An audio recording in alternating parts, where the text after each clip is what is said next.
Hello दोस्तों, आपका हमारे यूट्यूब चैनल में स्वागत है। दोस्तों, आज इस वीडियो में हम पढ़ेंगे इतिहास कक्षा 10 पाठ्य पुस्तक का औद्योगिक विकास का अनूठापन। तो आपको क्या करना है, इस वीडियो को अंत तक देखना है और यदि वीडियो अच्छा लगे तब लाइक करके ज़रूर जाना है और जो भी इस चैनल पर न्यू है उन्हें सब्सक्राइब जरूर करना है। तो आइए चलते हैं हमारे वीडियो तरफ।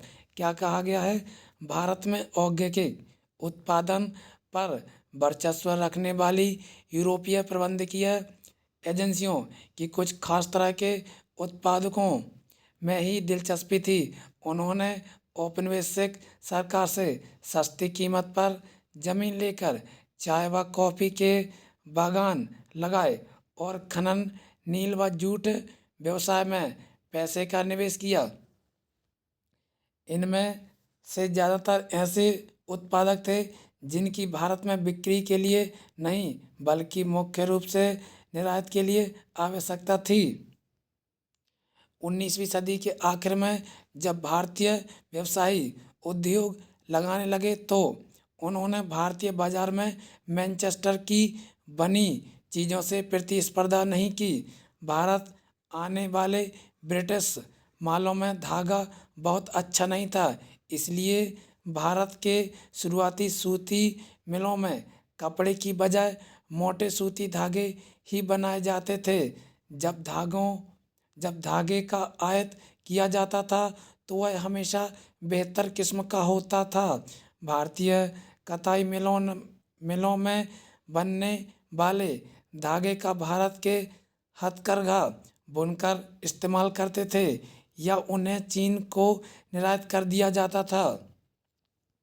20वीं सदी के पहले दशक तक भारत में औद्योगिकीकरण का डर्रा कई बदलावों की चपेट में आ चुका था। स्वदेशी आंदोलन को गति मिलने से राष्ट्रवादियों ने लोगों को विदेशी कपड़े के बहिष्कार के लिए प्रेरित किया। औद्योगिक समूह अपने सामूहिक हितों की रक्षा के लिए संगठित हो गए और उन्होंने आयात शुल्क बढ़ाने तथा अन्य रियायतें देने के लिए सरकार पर दबाव डाला। 1906 के बाद चीन भेजे जाने वाले भारतीय धागे के निर्यात में भी कमी आने लगी थी। चीनी बाजारों में चीन और जापान की मिलों के उत्पाद छा गए थे। फलस्वरूप भारत के उद्योगपति धागे की बजाय कपड़ा बनाने लगे। 1900 से 1912 के भारत में सूती कपड़े का उत्पादन दोगुना हो गया। पहले विश्व युद्ध तक औद्योगिक विकास धीमा रहा। युद्ध ने एक बिल्कुल नई स्थिति पैदा कर दी थी। ब्रिटिश कारखाने सेना की ज़रूरतों को पूरा करने के लिए युद्ध संबंधी उत्पादन में व्यस्त थे, इसलिए भारत में मैनचेस्टर के माल का आयात कम हो गया। भारतीय बाजारों को रातों रात एक विशाल देसी बाजार मिल गया। युद्ध लंबा खिंचा तो भारतीय कारखानों में भी फौज के लिए जूट की बोरियां, फौजियों के लिए वर्दी के कपड़े, टेंट और चमड़े के जूते, घोड़े व खच्चर की जीन तथा बहुत सारे अन्य सामान बनने लगे। नए कारखाने लगाए गए। आगे चलते हैं। पुराने कारखाने कई पालियों में चलने लगे। बहुत सारे नए मजदूरों को काम पर रखा गया और हर एक को पहले से भी ज़्यादा समय तक काम करना पड़ता था। युद्ध के दौरान औद्योगिक उत्पादन तेजी से बढ़ा। युद्ध के बाद भारतीय बाजार में मैनचेस्टर को पहले वाली हैसियत कभी हासिल नहीं हो पाई। आधुनिकीकरण न कर पाने और अमेरिका, जर्मनी व जापान के मुकाबले कमज़ोर पड़ जाने के कारण ब्रिटेन की अर्थव्यवस्था चरमरा गई थी। कपास का उत्पादन बहुत कम रह गया था और ब्रिटेन से होने वाले सूती कपड़े के निर्यात में ज़बरदस्त गिरावट आई। उपनिवेशों में विदेशी उत्पादकों को हटाकर स्थानीय उद्योगपतियों ने घरेलू बाजारों पर कब्जा कर लिया और धीरे धीरे अपनी स्थिति मजबूत बना ली। आगे देखते हैं। लघु उद्योगों की बहुतायत। हालांकि युद्ध के बाद फैक्ट्री उद्योगों में लगातार इजाफा हुआ, लेकिन अर्थव्यवस्था में विशाल उद्योगों का हिस्सा बहुत छोटा था। उनमें से ज़्यादातर 1911 में 67% बंगाल और बम्बई में स्थित थे। बाकी पूरे देश में छोटे स्तर के उत्पादन का ही दबदबा रहा। पंजीकृत फैक्ट्रियों में कुल औद्योगिक श्रम शक्ति का बहुत छोटा हिस्सा ही काम करता था। यह संख्या 1911 में 5% और 1931 में 10% थी। बाकी मजदूर गली मोहल्लों में स्थित छोटी छोटी वर्कशॉप और घरेलू इकाइयों में काम करते थे। कुछ मामलों में तो 20वीं सदी के दौरान हाथ से होने वाले उत्पादन में दरअसल इजाफा हुआ था। यह बात हथकरघा क्षेत्र के बारे में भी सही है, जिसकी हमने पीछे चर्चा की थी। सस्ते मशीन निर्मित धागे ने 19वीं सदी में कताई उद्योग को तो खत्म कर दिया था, लेकिन तमाम समस्याओं के बावजूद बुनकर अपना व्यवसाय किसी तरह चलाते रहे। 20वीं सदी में हथकरघों पर बने कपड़े के उत्पादन में लगातार सुधार हुआ। 1900 से 1940 के बीच यह 3 गुना हो चुका था। ऐसा कैसे हुआ? इसके पीछे आंशिक रूप से तकनीकी बदलावों का हाथ था। अगर लागत में बहुत ज़्यादा इजाफा ना हो और उत्पादन बढ़ सकता हो, तो हाथ से काम करने वालों को नई तकनीकी अपनाने में कोई परेशानी नहीं होती। इसलिए 20वीं सदी के दूसरे दशक तक आते आते हम ऐसे बुनकरों को देखते हैं जो फ्लाई शटल वाले करघों का इस्तेमाल करते थे। इसमें कामगारों की उत्पादन क्षमता बढ़ी, उत्पादन तेज हुआ और श्रम की मांग में कमी आई। 1941 तक भारत में 35% से ज़्यादा हथकरघों में फ्लाई शटल लगे होते थे। त्रावणकोर, मद्रास, मैसूर, कोचीन, बंगाल आदि क्षेत्रों में तो ऐसे हथकरघे 70 से 80% तक थे। इसके अलावा भी कई छोटे छोटे सुधार किए गए, जिनसे बुनकरों को अपनी उत्पादकता बढ़ाने और मिलों से मुकाबला करने में मदद मिली। आगे देखते हैं, मिलों के साथ प्रतिस्पर्धा का मुकाबला कर पाने के मामले में कुछ बुनकर औरों से बेहतर स्थिति में थे। बुनकरों में से कुछ मोटा कपड़ा बनाते थे, जबकि कुछ महीन किस्म के कपड़े बुनते थे। मोटे कपड़े को मुख्य रूप से गरीब ही खरीदते थे और उसकी मांग में भारी उतार चढ़ाव आते थे। खराब फसल और अकाल के समय जब ग्रामीण गरीबों के पास खाने को कुछ नहीं होता था और नकद आय के साधन खत्म हो जाते थे, तो वे कपड़ा नहीं खरीद सकते थे। बेहतर किस्म के कपड़े की मांग खाते पीते तबके में ज़्यादा थी, उसमें उतार चढ़ाव कम आते थे।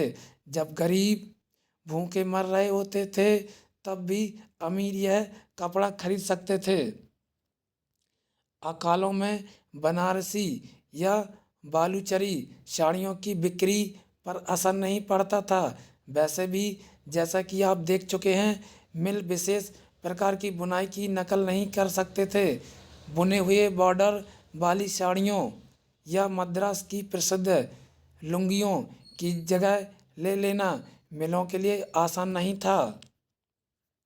ऐसा भी नहीं है कि 20वीं सदी में भी उत्पादन बढ़ाते जा रहे बुनकरों व अन्य दस्तकारों को हमेशा फायदा ही हो रहा था। उनकी जिंदगी बहुत कठोर थी, उन्हें दिन रात काम करना पड़ता था। अक्सर पूरा परिवार, बच्चे, बूढ़े, औरतें उत्पादन के किसी न किसी काम में हाथ बढ़ाता था। लेकिन ये फैक्ट्रियों के युग में अतीत के अवशेष भर नहीं थे। उनका जीवन और श्रम औद्योगिकीकरण की प्रक्रिया का अभिन्न अंग थे। आगे हम देखते हैं वस्तुओं के लिए बाजार। हम देख चुके हैं कि किस तरह ब्रिटिश निर्माताओं ने भारतीय बाजार पर कब्जे के लिए प्रयास किया और किस तरह भारतीय बुनकरों व दस्तकारों, व्यापारियों व उद्योगपतियों ने औपनिवेशिक नियंत्रण का विरोध किया, आयात शुल्क सुरक्षा के लिए मांग उठाई, अपने लिए जगह बनाई और अपने माल के बाजार को फैलाने का प्रयास किया। जब नई चीज़ें बनती हैं तो लोगों को उन्हें खरीदने के लिए प्रेरित भी करना पड़ता है। लोगों को लगना चाहिए कि उन्हें उस उत्पाद की ज़रूरत है। इसके लिए क्या किया गया? नए उपभोक्ता पैदा करने का एक तरीका विज्ञापनों का है। जैसे कि आप जानते हैं, विज्ञापन विभिन्न उत्पादों को जरूरी और वांछनीय बना लेते हैं। वे लोगों की सोच बदल देते हैं और नई ज़रूरतों पैदा कर देते हैं। आज हम एक ऐसी दुनिया में हैं जहां चारों तरफ विज्ञापन छाए हुए हैं। अखबारों, पत्रिकाओं, होर्डिंग्स, दीवारों, टेलीविज़न के पर्दे पर सब जगह विज्ञापन छाए हुए हैं। लेकिन अगर हम इतिहास में पीछे मुड़कर देखें तो पता चलता है कि औद्योगिकरण की शुरुआत से ही विज्ञापनों ने विभिन्न उत्पादकों के बाजार को फैलाने में और नई उपभोक्ता संस्कृति रचने में अपनी भूमिका निभाई है। जब मैनचेस्टर को उद्योगपतियों ने भारत में कपड़ा बेचना शुरू किया तो वे कपड़े के बंडलों पर लेबल लगाते थे। लेबल का फ़ायदा यह होता था कि खरीदारों को कंपनी का नाम व उत्पादन की जगह पता चल जाती थी। लेबल ही चीज़ों की गुणवत्ता का प्रतीक भी था। जब किसी लेबल पर मोटे अक्षरों में मेड इन मैनचेस्टर लिखा दिखाई देता तो खरीदारों को कपड़ा खरीदने में किसी तरह का डर नहीं रहता था। जैसे कि हम इन चित्रों में देख सकते हैं। आगे चलते हैं। लेबलों पर सिर्फ शब्द और अक्षर ही नहीं होते थे, उन पर तस्वीरें भी बनी होती थीं जो अक्सर बहुत सुंदर होती थीं।